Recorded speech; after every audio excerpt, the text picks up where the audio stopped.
ತಪ್ಪಿಲ್ಗಬೇಡಿ brother.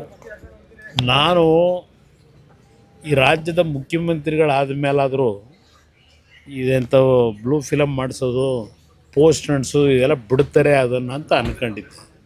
ಆ ಕೈಯಲ್ಲಿ ಇನ್ನೂ ಹೋಗಿಲ್ಲ. ಅದೆಲ್ಲ ಪೋಸ್ಟ್ ಅಂಟಿಸ್ಬಿಟ್ಟು ಪ್ರಚಾರ ಮಾಡೋ ಅಂಥದ್ದ. ನಂದು ಬಿಟ್ಟುಬಿಡಿ. ಈವನ್ ನನ್ನ ಹೆಂಡ್ತಿದ್ದು ಫೋಟೋ ಹಾಕೋರು, ನಂದು 100 ಎಕರೆ ಅಂತ ಅದೇನೋ ನಿಖಿಲ್ದು ನಂದು ಹಾಕೋರಲ್ವೇ. 46 ಎಕರೆ 40 ವರ್ಷದ ಹಿಂದೆ ಕಷ್ಟಪಟ್ಟು ಸಂಪಾದನೆ ಮಾಡಿರೋ ಜಮೀನು. ಅದು ಬಿಟ್ಟು ನನ್ನ ಹೆಸರಲ್ಲಿ ಇನ್ಯಾವ ಜಮೀನಿದೆ? 100 ಎಕರೆ ಅಂತೇನು ಹಾಕೊಂಡವ್ರಲ್ಲ ಪೋಸ್ಟ್ರಲ್ಲಿ. ಇನ್ನು ನೀತಾ ಮೇಡಮ್ ಅವ್ರದ್ದು 36-37 ಎಕರೆ ತಗೊಂಡವ್ರೆ, ಖರೀದಿ ಮಾಡಿರೋದು. ಖರೀದಿ ಮಾಡಿರೋ ಜಮೀನ ಯಾವನೋ ಪೋಸ್ಟ್ ಹಾಕ್ಕೊಂಡು ಅವ್ರ ಹೆಸ್ರಿನಲ್ಲಿ ಹಾಕ್ಬಿಟ್ಟು ನನಗೆ ಜಮೀನು ಕೊಡಿಂದರೆ, ಬೆನಗಾನಹಳ್ಳಿಲಿ ಸತ್ತೋದವ್ರು ಹೆಬ್ಬೆಟ್ಟು ತೋರಿಸಿ ಜಮೀನು ತಗೊಂಡಂಥ ವ್ಯಕ್ತಿ ಈ ಪೋಸ್ಟನ್ನ ಈಗ ಅವ್ರ ಬೆಂಬಲಿಗೆ ಹೇಳಿ ಹಾಕ್ಸ್ಕೊಂಡು ಇದರಲ್ಲಿ ಪ್ರಚಾರ ಮಾಡ್ತೀನಿ ಅಂದರೆ ಜನ ನಂಬ್ತಾರ? ಮುಖ್ಯಮಂತ್ರಿ ಆದಾಗಲಾದರೂ ಒಂದು ಸ್ಟ್ಯಾಂಡರ್ಡ್ ಬೇಡವಾ?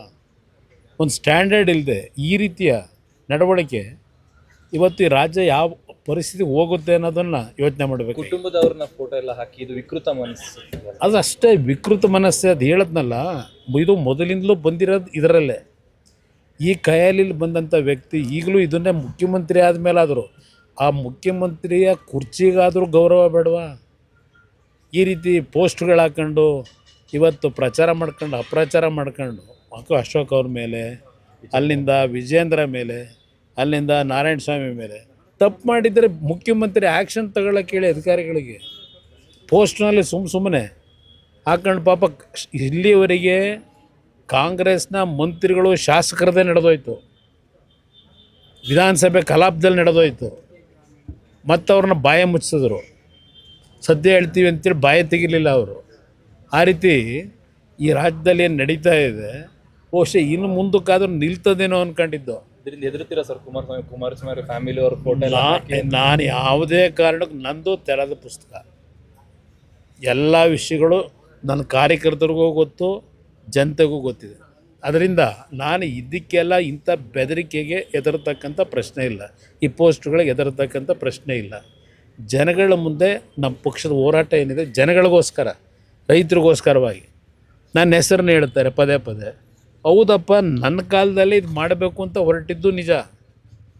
ನಾನು ಮಾಡಲೇಬೇಕು ಅಂತಿದ್ದರೆ 2ನೇ ಬಾರಿ ಮುಖ್ಯಮಂತ್ರಿ ಆದಾಗ ತಕ್ಷಣ ನಾನು ಕ್ರಮ ತಗೋತಿದ್ದೆ. ಆ ರೀತಿ ಇದ್ದಿದ್ರೆ ಯಾತಕ್ಕೆ ನಾನು 2ನೇ ಬಾರಿ ಇದ್ನಲ್ಲ, ಯಾಕೆ ಮಾಡಲಿಲ್ಲ? ಮಾಡೋದಾಗಿದ್ರೆ ಆಗ ಮಾಡಿಬಿಡುವೆ.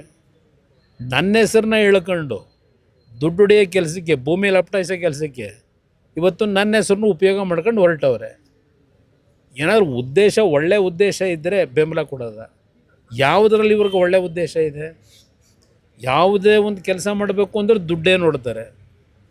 ಇಂಥ ವ್ಯಕ್ತಿ ಬಗ್ಗೆ ನಾನು ಎಷ್ಟು ಸಲ ಮಾತಾಡಲಿ ಸರ್? ಇನ್ನೊಂದು, ನಿನ್ನೆ CLPಯಲ್ಲಿ JDS ಅವರು ಆಪರೇಷನ್ ಮಾಡ್ತಿದ್ದಾರೆ ಕಾಂಗ್ರೆಸ್ ಶಾಸಕರು. ನಾವು ಏನು ಆಪರೇಷನ್ ಮಾಡೋದ? ನಮ್ಮದು ಒಂದು ಸಣ್ಣ ಪಕ್ಷ. ನಮ್ಮ ಪಕ್ಷದಲ್ಲಿ ಏನಿದೆ ಮಾಡೋಕ್ಕೆ? ನಮ್ಮ ಕೈಲಿ ತಾನೇ ಏನಾಗ್ತದೆ? ಸರ್ಕಾರ ಅವ್ರ ಕೈಲಿದೆ. ಮ್ಯಾನ್ ಪವರು, ಮಸಲ್ ಪವರು, ಹಣದ ಪವರು ಎಲ್ಲ ಇಟ್ಕೊಂಡವ್ರೆ. ಅವ್ರ ಮುಂದೆ ನಾವು ಫೈಟ್ ಮಾಡೋಕ್ಕಾಗುತ್ತಾ? ನಾವು ನಮ್ಮ ಪಕ್ಷದ ಮತಗಳು ಚಲಾಪಿಲಿ ಆಗಬಾರ್ದು, ನಮ್ಮ ಪಕ್ಷದ ಮತ ಒಟ್ಟಾಗಿರಬೇಕು ಅನ್ನೋದಕ್ಕೆ ಕ್ಯಾಂಡಿಡೇಟ್ ಹಾಕಿದ್ದೀವಿ. ನಾವೇನು ಗೆದ್ದೇ ಬಿಡಬೇಕು ಏನಾದರೂ ಮಾಡಿ ಕುತಂತ್ರದ ಮುಖಾಂತರ ಅನ್ನೋ ಪ್ರಶ್ನೆ ಇಲ್ಲ. ಈಗ ನಮ್ಮ ಅಭ್ಯರ್ಥಿ ಅರ್ಜಿ ಹಾಕಬೇಕಾದ್ರೆ ಹೇಳಿದ್ದಾರೆ ಆತ್ಮಸಾಕ್ಷಿ ಮತ ಕೊಡಿ ಅಂತ ಕೇಳಿದ್ದಾರೆ. ಇದು ಹೊರತುಪಡಿಸಿ ಏನಿದೆ? ಇವತ್ತು ನಮ್ಮ ಜೊತೆಗೆ BJP ಪಕ್ಷದ ಸರ್ಪ್ಲಸ್ ಓಟಿದೆ. ಆ ಓಟಿಗೆ BJP ನಾಯಕರಿಗೆ ಮನವಿ ಮಾಡಿದ್ದೇವೆ. ನಾವು ನಮ್ಮ ಓಟನ್ನು ಭದ್ರವಾಗಿ ಇಟ್ಕೋಬೇಕು ಅನ್ನೋದಕ್ಕೋಸ್ಕರ ಮಾಡಿದ್ದೀವಿ ಅಷ್ಟೇ. ಅಲ್ಲಿನ ಆಂತರಿಕ ಭಿನ್ನಮತ ಏನಾದರೂ ನಿಮಗೆ ಪ್ಲಸ್ ಆಗ್ಬೋದು ಅನ್ನುವಂಥ ಲೆಕ್ಕಾಚಾರ? ನೋಡೋಣ, ಅದು ಭಗವಂತ ಇಚ್ಛೆ.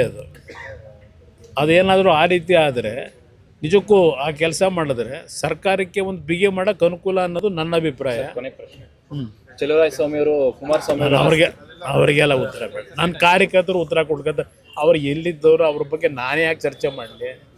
ಅಂಥವ್ರ ಬಗ್ಗೆ ಚರ್ಚೆ ಮಾಡೋದು ನನಗೆ ಅನಾವಶ್ಯಕ. ಅವ್ರ ಪಾಪ ಯಾವ ಚೇರ್ಗೀರು ಉಳಿಸ್ಕೊಳ್ಳೋಕೆ ಓಡಾಡ್ತಾರೆ, ಅದಕ್ಕೆ ನಾನು ಯಾಕೆ ಉತ್ತರ ಕೊಡಲಿ? ಏನೇನೋ ಮಾತನಾಡ್ತಾರೆ.